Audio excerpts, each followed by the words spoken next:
Dear student, good afternoon. मैं पुनः आपके बीच प्रश्नावली 1.3 का जो कल का मतलब पिछले दिन जो भी प्रश्न हुए थे तीसरे तक समझाया गया था आपको। चौथे से हम स्टार्ट करेंगे। चौथा प्रश्न जो दिया गया है वह है 0.999 को P/Q के रूप में व्यक्त कीजिए। क्या आप अपने उत्तर से आश्चर्यचकित हैं? आप अपने अध्यापक और कक्षा के सहयोगियों के साथ उत्तर की सार्थकता पर चर्चा कीजिए।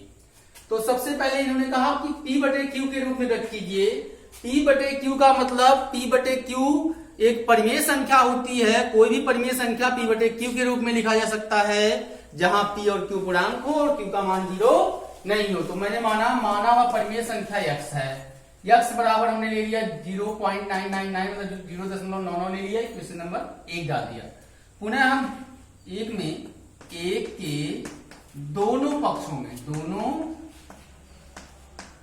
में 10 से गुणा करने पर, तो जब गुणा करेंगे तो हो जाएगा 10x बराबर 9.999। इस तरह क्वेश्चन नंबर 2 हो गया।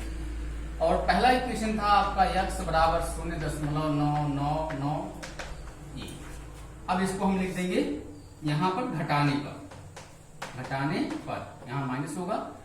10x से 1x जाएगा, 9x बराबर हो जाएगा 0 0 0। और यहां पे जो है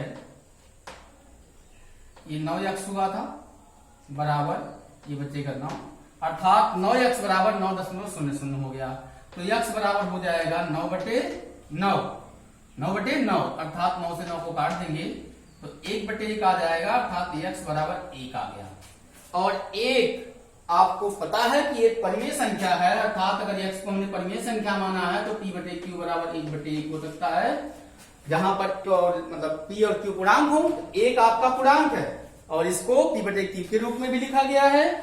ठीक है, क्योंकि यहां एक चीज और पूछा है, यहां दिया है क्या आप अपने उत्तर से आश्चर्यचकित हैं?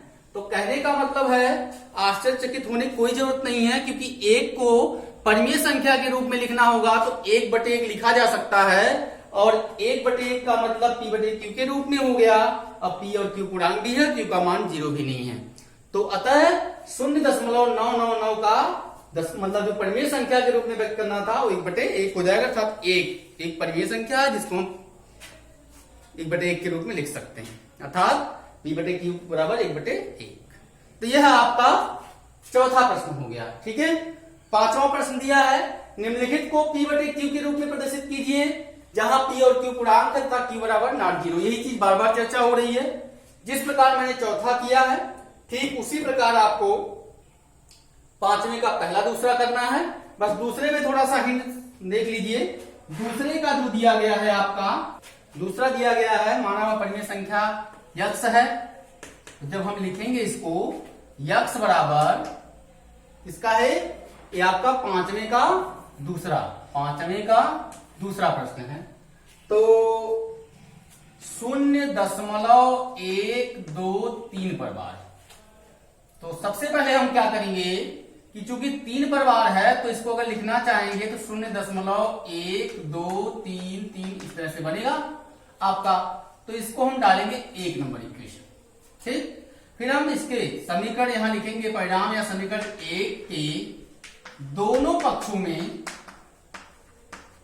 में कितने से गुणा करेंगे? ध्यान दीजिए 100 से गुणा कर दीजिए। कितने से कर दीजिए? 100 से। क्योंकि आपको लिखना होगा तो अगर आप 100 से कर रहे हैं तो सबसे पहले आपका आ जाएगा 100x बराबर 12.33। Equation number 2। इक्वेशन नंबर क्या हो गया? 2 हो गया। पुनः हम 1 के दोनों पक्षों में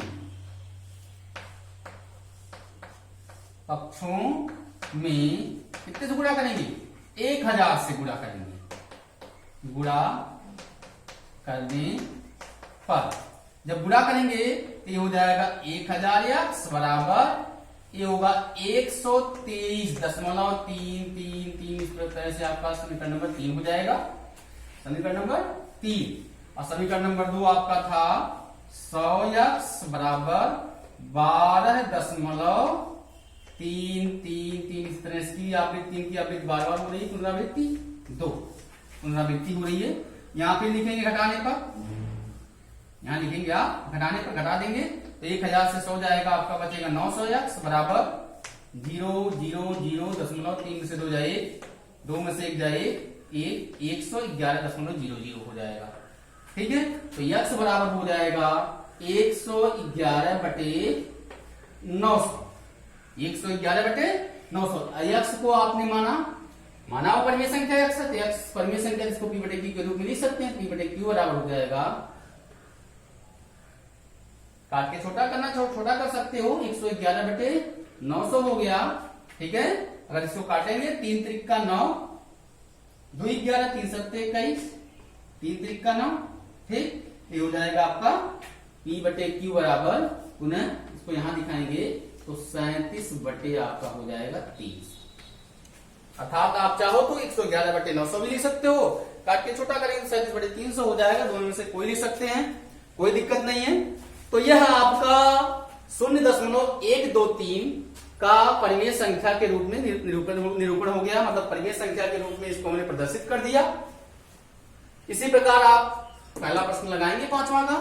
अब 6वां दिया है, 6वां क्वेश्चन, 1/17 के दशमलव प्रसार में अंकों के पुनरावृत्ति खंड में अंकों की अधिकतम संख्या क्या हो सकती है? अपने उत्तर की जांच करने के लिए विभाजन क्रिया कीजिए। आपको ध्यान देना है कि 1/17 है तो 17 से आप 1 में भाग करिएगा। भाग करने के बाद दशमलव निरूपण जो आएगा, दशमलव निरूपण में क्या रहा है कि प्रसार में अंकों की पुनरावृत्ति खंड में अंकों की अधिकतम संख्या। तो जब आप भाग करेंगे दशमलव प्रसार में, तो जितने अंक का आवृत्ति होगी अर्थात जितने अंकों की पुनरावृत्ति होगी उन अंकों को गिनकर लिख देना है। ये आप स्वयं करेंगे। 6वां वाला प्रश्न। 7वां देखिए, 7वां प्रश्न जो दिया गया है, प्रश्न नंबर 7, p/q के रूप में परिमेय संख्या के अनेक उदाहरण लीजिए जहां p और q पूर्णांक हैं जिनका 1 के अतिरिक्त अन्य कोई उभयनिष्ठ गुणनखंड नहीं है और जिसका शांत दशमलव निरूपण है। क्या आप यह अनुमान लगा सकते हैं कि q का कौन सा गुण अवश्य संतुष्ट करना चाहिए? पहली बात हमें जानेंगे कि p/q के रूप में परिमेय संख्या के अनेक उदाहरण लीजिए। जैसे मान लीजिए हमने ले लिया आपका ये प्रश्न नंबर 7वां, 6वां हमने कहा स्वयं लगाएंगे। 7वां मान लीजिए हमने कोई परिमेय संख्या ले लिया, 1/2 ले लिया, 1/4 ले लिया, 3/4 ले लिया, 5/2 ले लिया, कुछ भी ले लिया आपने। तो इसमें क्या है कि p/q के रूप में परिमेय संख्याओं के अनेक उदाहरण हैं लेना है जहां p और q पूर्णांक है, p और q पूर्णांक भी है। भाई 1/2 में ये परिमेय संख्या के रूप में है, 1 भी पूर्णांक है, 2 भी पूर्णांक है। 1/4 भी परिमेय संख्या के रूप में है, 1 भी पूर्णांक है, 4 भी पूर्णांक है। 3/4 भी परिमेय संख्या के रूप में है, 3 भी पूर्णांक है, 4 भी पूर्णांक, इसी प्रकार ये भी है। तो इन्होंने कहा कि जिनका 1 के अतिरिक्त अन्य कोई p और q पूर्णांक है, जिनका 1 के अतिरिक्त अन्य कोई उभयनिष्ठ गुणनखंड नहीं है और जिसका शांत दशमलव निरूपण है। शांत का मतलब मैंने पिछले वीडियो में बताया था आपको कि अगर हम शांत दशमलव निरूपण करना है, जैसे मान लीजिए 1/2 लिया हमने, 1/2 को दशमलव प्रसार करेंगे तो 0.5 आ जाएगा, अर्थात दशमलव में ही इसका अंत हो जाएगा। दशमलव प्रसार में दशमलव के दाहिने 1 2 3 जो भी हम अंक ले जाएंगे अधिकतम अंक, उसके बाद अंत हो जाएगा। ऐसा नहीं कि अंकों की पुनरावृत्ति होगी, उसे हम शांत दशमलव कहते हैं, पिछले वीडियो में बताया गया था। तो यह शांत दशमलव प्रसार है। ठीक, इसी प्रकार 1/4 ले लेंगे हम, तो 1/4 लेंगे तो आपका आ जाएगा 0.4 दूनी 8 4 5 20 आ जाएगा। तो यही प्रक्रिया मतलब जैसे सभी प्रश्नों को, सभी परिमेय संख्याओं को दशमलव प्रसार करेंगे तो ये शांत में ही आएंगे। अब देखिए कह रहा है कि एक के अतिरिक्त अन्य कोई उभयनिष्ठ गुणनखंड नहीं है और जिसका शांत दशमलव निरूपण हो ही गया, आपका बता दिया हमने। क्या आप यह अनुमान लगा सकते हैं कि q को कौन सा गुण अवश्य संतुष्ट करना चाहिए?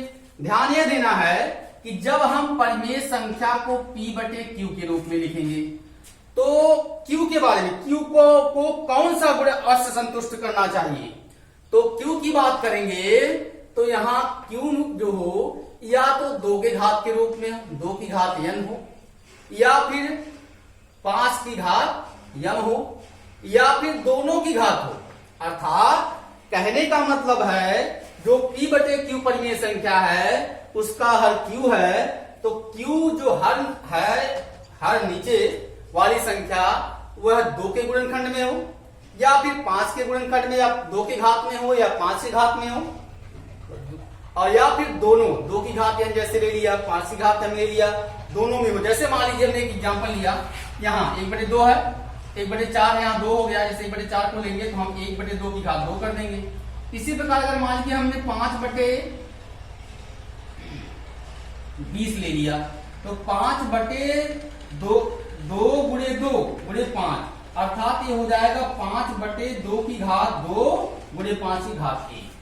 तो यह कहने का मतलब यह है कि Q का गुण यही होना चाहिए कि Q जो हो, Q में जो संख्या हो या तो वह 2 के घात के रूप में हो, या फिर 5 के घात के रूप में हो, या फिर दोनों के घात के रूप में हो, ऐसा होना चाहिए। तो आप इस तरह के तमाम एग्जाम्पल आपको दिया गया, 1/2, 1/4, 3/4, 5/2, या फिर आप कुछ भी ले लीजिए, 4 आपने ले लिया, कोई संख्या ले लो, 10 ले लो आप, ठीक है। तो इस तरह की संख्याएं तमाम ऐसी हैं जो परिमेय संख्याएं हैं, और इनका एक के अतिरिक्त आप मान लीजिए तमाम संख्याएं हैं, इसमें ये भी दिया ध्यान देना है जिनका एक के अतिरिक्त अन्य कोई उभयनिष्ठ गुणनखंड नहीं हो। अब थोड़ा सा हमको ध्यान ये देना है कि अगर हम 4/10 लिख देते हैं तो 4/10 में 2 उभयनिष्ठ गुणनखंड हो जाएगा।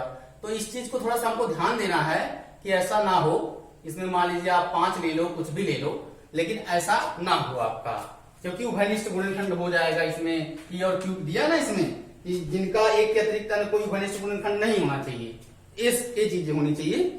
तो आप 4/20 ना लेकर 4/5 ले लीजिए, या फिर और कोई संख्या ले लीजिए, उभयनिष्ठ गुणनखंड ना हो।